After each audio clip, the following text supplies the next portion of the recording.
प्रशांत, कल आपने ऐसा दिन चुना अपनी पार्टी को लॉन्च करने के लिए, गांधी जयंती के दिन आप पार्टी को लॉन्च किए। आपने कई बार कहा है कि आपकी पॉलिटिक्स गांधी जी से इंस्पायर्ड है। आप कहते हैं कि मैं गांधी जी का आर्डेंट अनुयायी हूँ। तो कल ऑपोजिशन ने ये पॉइंट उठाया, उन्होंने कहा, पकड़ा उन्होंने इस बात को, उन्होंने कहा कि भाई गांधी जयंती के दिन ये पार्टी लॉन्च करते हैं, ड्राई डे रहता है। उनको खूब पता होगा, अब ये गांधी जी के बारे में इतनी बात करते हैं, उन्हें खूब पता होगा कि कितना विरोध करते थे गांधी जी शराब का।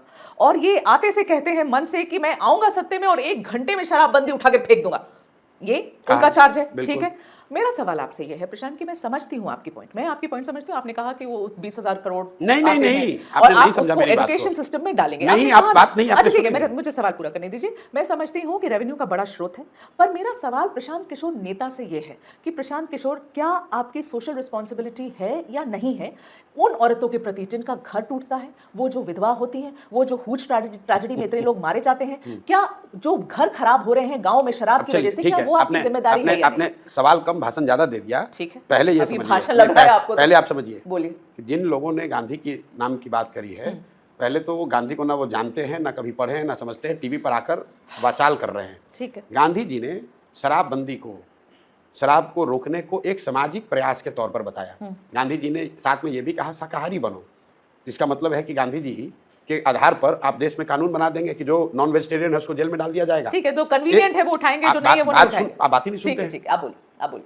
दुनिया में शराबबंदी के जरिए किसी समाज, राज्य, देश का, लोगों का भला हुआ है, ऐसा कोई पॉलिसी लेवल पे कोई प्रमाण, कोई एविडेंस नहीं है। अलग अलग समय कालखंड में पिछले 200 सालों में लोगों ने प्रयास करके देखा है, लेकिन एविडेंस ये बताता है कि शराबबंदी कानून बनाकर फोर्स करके लोगों को आप नहीं मना सकते हैं और उससे नुकसान है। ठीक है। दूसरा, गांधी जी ने, मैं आपको फिर से चुनौती दे रहा हूं आपके चैनल के माध्यम से, जितने भी गांधी को जानने समझने वाले लोग हैं उनको चुनौती दे रहा हूं, आप मुझे गांधी जी का लिखा हुआ या बोला हुआ ये वाक्य दिखाइए जहां गांधी जी ने ये कहा कि सरकार को कानून बनाकर शराबबंदी लागू करनी चाहिए। गांधी जी ने ये नहीं कहा। गांधी जी ने ये कहा कि सरकारों को ये प्रयास करना चाहिए कि समाज में शराब का प्रचलन न बढ़े। तीसरी बात, मान लीजिए कि शराबबंदी से, जैसे आपने जो महिला पर बड़ा लेक्चर दिया, शराब के कुछ बंद होने के कुछ फायदे हैं, मान लीजिए, तो फायदे तो तब होंगे ना जब शराबबंदी लागू होगी। बिहार में शराबबंदी लागू है कहाँ? शराबबंदी के नाम पर शराब की दुकानें बंद हैं, होम डिलीवरी चालू है।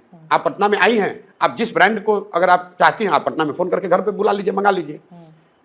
हो क्या रहा है? दुकानें बंद हो गई और घर घर शराब माफिया ने होम डिलीवरी चालू कर दी। बदले में और 20,000 करोड़ का राज्य का नुकसान होने लगा। बिहार जैसे गरीब राज्य को 20,000 करोड़ का रेवेन्यू का हर साल नुकसान हो रहा है, और ये पैसा जा कहाँ रहा है? ये पैसा जा रहा है शराब माफिया के पास, भ्रष्ट अफसरों के पास, नेताओं के पास। और शराबबंदी लागू भी नहीं है। आपने कहा महिलाओं को बड़ा कष्ट हो गया, ये हो गया। शराबबंदी जब से बिहार में लागू हुई है, 8,50,000 से ज्यादा उसमें केस रजिस्टर हुए हैं। 6,36,000 से ज्यादा केसेस में कॉग्निजेंस लिया गया है, और 1,23,000 से ज्यादा लोग आज भी जेल में बंद हैं। जरा आप अपने रिसर्च टीम को बोलिए, आंकड़े निकलवाइए कि जो 1,23,000 आज भी अंडर ट्रायल हैं, या ट्रायल भी नहीं शुरू हुआ, ये किस जाति, किस समुदाय, किस वर्ग के लोग हैं? ज्यादातर लोग गरीब हैं, पिछड़े हैं, दलित हैं, जिनको कोई बेल कराने वाला नहीं है, जिनका कोर्ट लड़ने वाला नहीं है। और उन गांवों में जब उनके घरों में आप जाते हैं तो महिलाएं चीख चीख कर कह रही हैं कि हमारे हस्बैंड को, हमारे बच्चे को, हमारे भाई को पकड़ कर ले गए, और जो कुछ भी घर में बचा हुआ था वो भी बेचकर अब हम लोग थाना में दौड़ रहे हैं, कोर्ट में का चक्कर लगा रहे हैं। जन स्वराज क्या कह रहा है कि भाई जब शराबबंदी लागू करा ही नहीं पा रहे हो तो इस ढकोसला कानून को हटाएंगे, रेगुलेटेड शराब बिके, और शराब के बिकने से जो रेवेन्यू आए वो नेताओं के बंगले पर खर्च ना हो, वो हम नेताओं की सुरक्षा और तामझाम पर खर्च ना हो, सड़क, बिजली, पानी के लिए भी ना खर्च हो। बिहार में जो भी पैसा शराब के बिक्री से आए, वो पैसा सिर्फ और सिर्फ बिहार में बच्चों की शिक्षा के लिए खर्च किया जाए। हम लोगों का जो अपना हम लोग मॉडल विजन बना रहे हैं, इसमें बिहार में अगर देश की सबसे अच्छी शिक्षा व्यवस्था बनानी है तो बिहार में अगले 10 साल में एडिशनल करीब 5 लाख करोड़ रुपए की जरूरत पड़ेगी। 5 लाख करोड़ रुपया अगर हम लोग सिर्फ और सिर्फ शिक्षा पे खर्च करेंगे तो बिहार के हर प्रखंड में कम से कम 4 से 5 नेतरहाट या उससे बेहतर विद्यालय बनाए जा सकते हैं। ये 5 लाख करोड़ रुपया आएगा कैसे? शराबबंदी हटाएंगे, और हर साल जो 20,000 करोड़ रुपया मिलना है, इसको अगले 20 साल के इनकम को सिक्योरिटाइज करके उस पैसे को रेज किया जाएगा, और उस पैसे को 15 साल से कम उम्र के बच्चों के पढ़ाई पर खर्च करेंगे।